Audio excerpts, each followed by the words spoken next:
Za Srbiju Kosovo nije samo teritorija, to je istorija, identitet, političko i emotivno pitanje. Za Kosovo to je borba za priznanje, legitimitet i mesto u međunarodnoj zajednici. Ali za velike sile Kosovo je instrument, presedan, test međunarodnog prava i geopolitička tačka preko koje se meri uticaj. Da bismo razumeli današnju situaciju, moramo pogledati širu sliku. Zapad, predvođen Sjedinjenim Američkim Državama, podržava nezavisnost Kosova. Sa druge strane, Rusija stoji uz Srbiju i insistira na poštovanju njenog teritorijalnog integriteta. Ova podela nije slučajna. Za Zapad Kosovo predstavlja potvrdu njihove politike iz prošlosti, za Rusiju dokaz dvostrukih standarda. I upravo tu počinje prava igra. Tokom mandata Donalda Trumpa pristup ovom pitanju bio je drugačiji nego ranije. Umesto klasične diplomatije, dugih pregovora i sporih procesa, Trump uvodi nešto novo, pragmatizam. Njegova logika bila je jednostavna. Ako politika ne može da reši problem, možda može ekonomija. Tako 2020. godine nastaje Vašingtonski sporazum.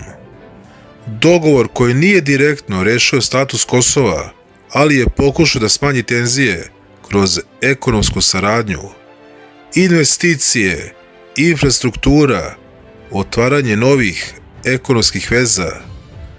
Na papiru zvuči kao napredak, ali u praksi nije tako. Suštinsko pitanje je ostalo netaknuto. Status Kosova i dalje je nerešen. Mnogi analitičari smatraju da je ovaj pristup bio pokušaj brzog političkog poena. Dogovor koji izgleda dobro, ali nema dugoročnu stabilnost. Trumpov model gubi snagu, pregovori se vraćaju u standardne tokove pod okriljem Evropske unije, ali bez konkretnog pomaka. Za razliku od toga, Vladimir Putin vodi potpuno drugačiju strategiju. Za njega Kosovo nije problem koji treba hitno rešiti. Naprotiv, nerešeno pitanje može biti korisno. Rusija koristi Kosovo kao argument protiv Zapada, kao dokaz da međunarodno pravo nije isto za sve. I tu dolazimo do ključnog momenta. Uz podršku Ujedinjenim nacijama, Rusija ima mogućnost da blokira svako rešenje koje nije u skladu sa interesima Srbije. To znači sledeće: bez saglasnosti Beograda nema konačnog rešenja. Ovakva situacija Moskvi daje snažan politički alat. Zamrznuti konflikt znači stalni uticaj. Bez konačnog dogovora Rusija ostaje važan faktor. I upravo zato status quo često više odgovara velikim silama nego brzo rešenje. A gde je u svemu tome Srbija? Srbija se nalazi u jednoj od najkompleksnijih pozicija u Evropi. Sa jedne strane želja za članstvom u Evropsku uniju, sa druge bliski odnosi sa Rusijom i sve češće saradnja sa Kinom. To je politika balansiranja i na prvi pogled deluje kao pametna strategija. Srbija dobija investicije sa zapada, političku podršku sa istoka i dodatne ekonomske veze sa Kinom. Ali postoji problem. Balansiranje ima rok trajanja. U jednom trenutku morat će da se napravi izbor. Pritisci zapada su sve jači, očekivanja rastu, a pitanje Kosova ostaje centralna tačka svih pregovora. Istovremeno, oslanjanje na Rusiju nosi svoje rizike.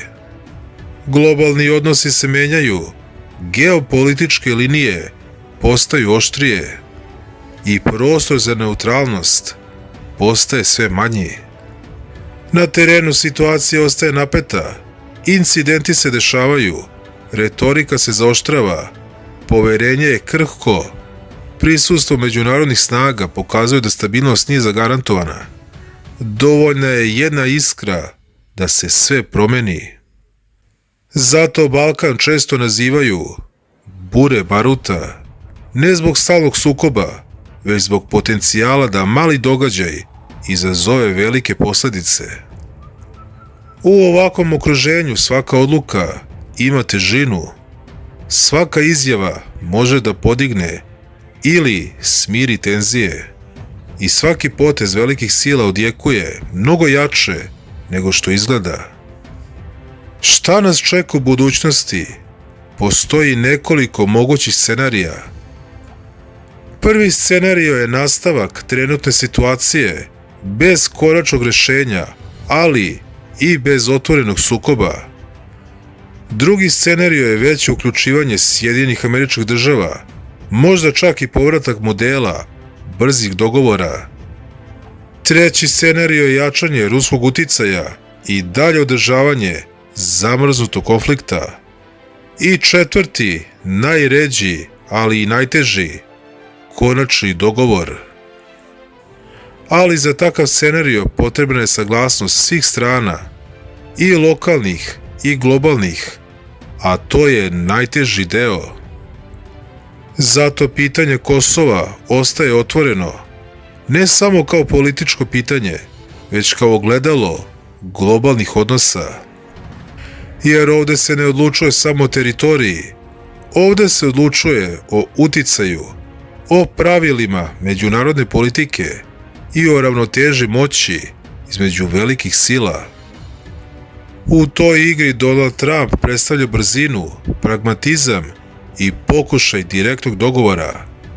Vladimir Putin predstavlja strpljenje, strategiju i dugoročnu kontrolu. A između njih stoji Srbija. Zemlja koja pokušava da pronađe svoj put između istoka i zapada, između prošlosti i budućnosti, između pritisaka i sopstvenih interesa.